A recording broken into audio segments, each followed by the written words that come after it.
I've decided this morning to focus on the message of the psalm. And the important message of Psalm 15, which we just heard read, is that God is motivated by issues of compassion and justice. And for us to worship God in an authentic manner, we must also strive to be compassionate and just. Worship is not outward show, but changed and redirected lives. And this message from Psalm 15 is still very relevant today. You know, in ancient times, temples did not operate on the principle, everyone welcome. Certain people, disabled, improper parentage, and others at certain times, considered unclean in some way, were not admitted into the sanctuary. Whereas today, churches make a big thing of proclaiming that everyone welcome, all come. You see that outside all the various church buildings. But not too many come, do they? So who needs the church? Do you? Do I? Does God? Does anyone need the church except the church itself? Was this what Jesus of Nazareth had in mind? Jesus who walked the hills of Palestine, teaching in the open air, sharing bread and wine with friends, and passing on his gospel to ordinary people? So who needs the church? What real use does God have for old, drafty buildings, dreary hymns, and a nod from us once a week? Who needs the church? As a matter of fact, I do, and you do, and God, I suspect, would at least rather have it than not. As for the church itself, I think it would rather be what Jesus called it to be, if only those of us still within the church would allow that to happen. Perhaps too many of us within the church see the church as a refuge from reality, a kind of spiritual nursery. But I think the Holy Spirit is determined that the children in the nursery grow up. Also, I do not think the Holy Spirit spends much time within the Presbyterian Synod.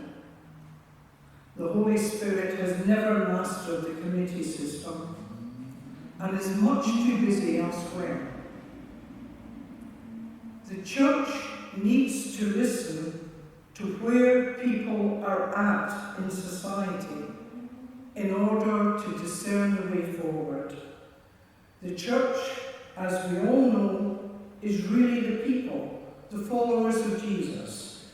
Manses and moderators, sermons and synods are the mere packaging, not to be mistaken for the real thing itself.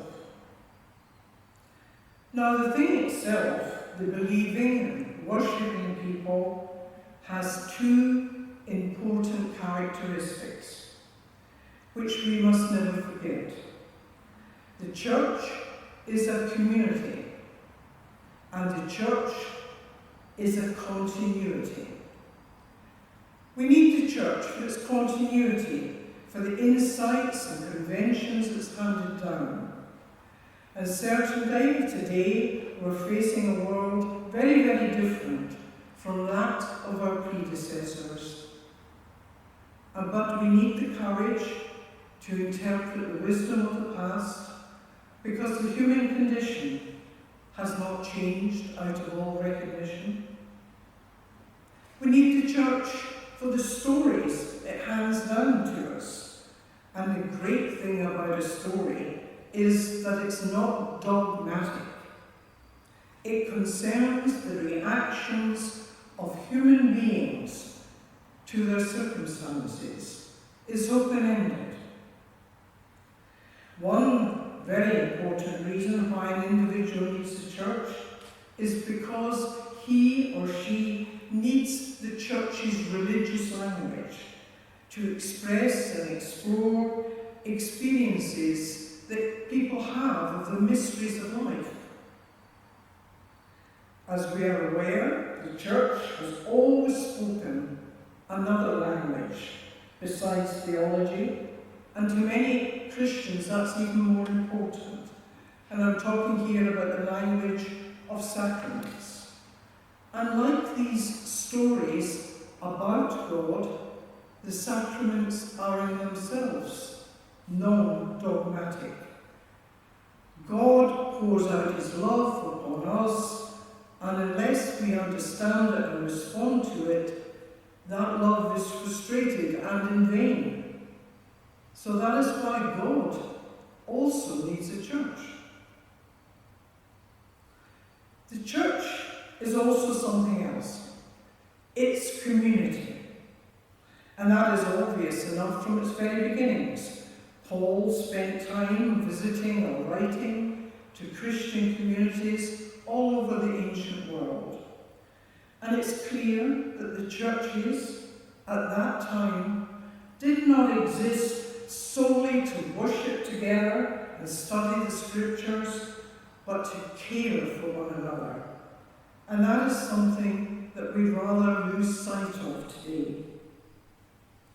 Looking after the sick and the elderly, educating the young, relieving poverty and suffering, all were once in the hands of the church, but are now mostly, if somewhat inadequately, handled by the state.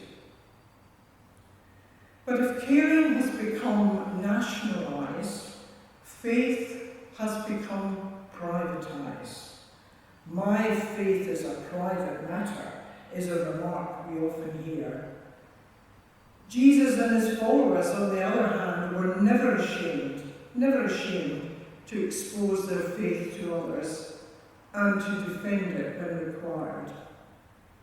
Surely, as a Christian community, we should be open with one another, creating a place where our hopes and our doubts are shared, not privatised.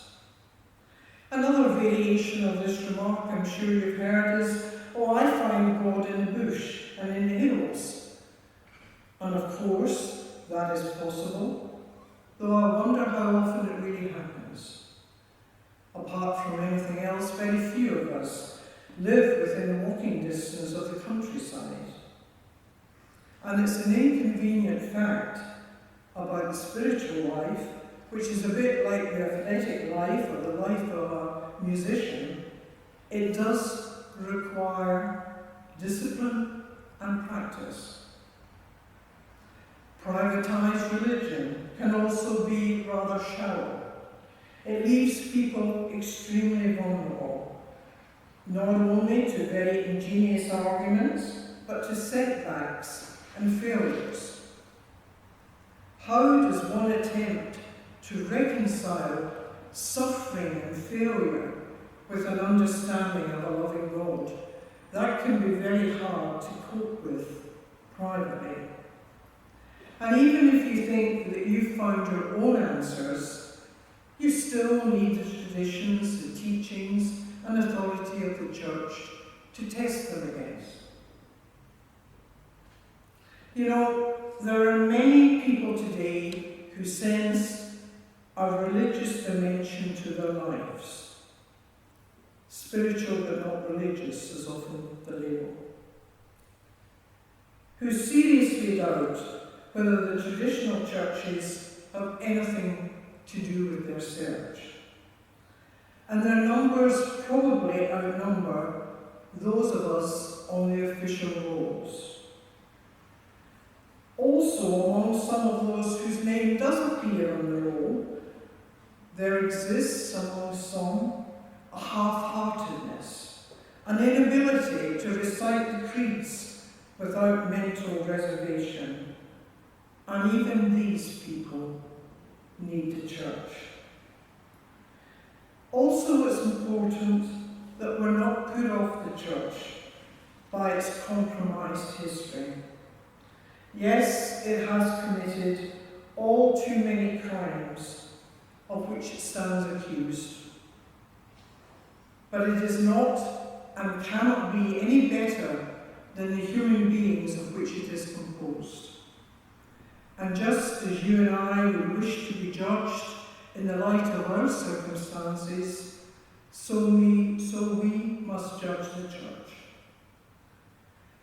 Since the days of Constantine, the church has been used and exploited by the secular world, and it has compromised for the sake of its survival. Now, if you ask the man or woman in the street what he or she thinks of the church today, you will probably get a strangely ambiguous answer. On the one hand, you will be told that it's a lot of fairy tales for old ladies, as if old ladies were not the wisest amongst us. On the other hand, you will find a sentimental reluctance to see the church die off. Many people still value the rites of passage associated with the church, and there's still an instinctive folk religion which draws people to pray in times of trouble. Also, the church still represents something the community knows it has neglected but dare not lose. In other words, there is an awareness that the church stands for an intense investment of the past, which we today cannot write off without cutting our own roots. Well, do we need the church then for purely sentimental reasons, or because the building provides a pleasing architectural focus in the neighbourhood? These reasons stand, I think we would agree, along with others I've mentioned. But the greatest single reason why people in the street need the church is that they need an alternative source of comment and criticism upon the secular world. People in the street need the church to help them cope with failure, to demonstrate that the response to failure must be resurrection, the most positive out of the most negative, which is the precise opposite of the world's wisdom. And people in the street need the church to show them that there is a moral order, that there is above all a choice, that we're not just life's victims, but its actors and doers. The special thing about the Christian faith is that it does not merely command us to make choices in accordance with God's will, but offers us the strength to do so. People in the street need the church to show them that there is a God. The purpose of the church is to help men and women experience the divine at the deepest levels, and to confirm that experience by displaying the traditional stories about God and by living itself as if there were a God. People in the street need the church to show them what being part of a caring community feels like, and for the opportunity it provides to get caught up in a good cause and so find meaning in life. The church is not just the building or its ministers. It is and always was the whole community of people who call themselves Christian. Church growing as such has its value in exercising our spiritual faculties. But if we as a church are to show forth God's will, we must show it not just within a church building, but in the street. We must look for the part of God in everyone we encounter and address it with reverence. We must listen for the voice of the Spirit in every word we hear. We must search out sacramental grace in everything we see and respond to it. Above all, we must choose and not be washed along by the current of the day. We must not neglect the everyday incidents under our nose, encounters with our neighbours or family, which are of great significance in developing our souls. Perhaps we might say hello to a lonely neighbour, or even offer some hospitality. Perhaps we might even try smiling at the cashier at the supermarket and exercising a bit of patience when he or she is having a hard time with the register. Perhaps we might really look into the face of the homeless person begging outside the supermarket when we offer them some money. They are human beings with names, human beings like you and like me. It's all a matter of following in the ways and teachings of Jesus and looking to a time when churchianity truly becomes authentic Christianity. Let us sing together our next hymn, hymn 473, Community of Christ.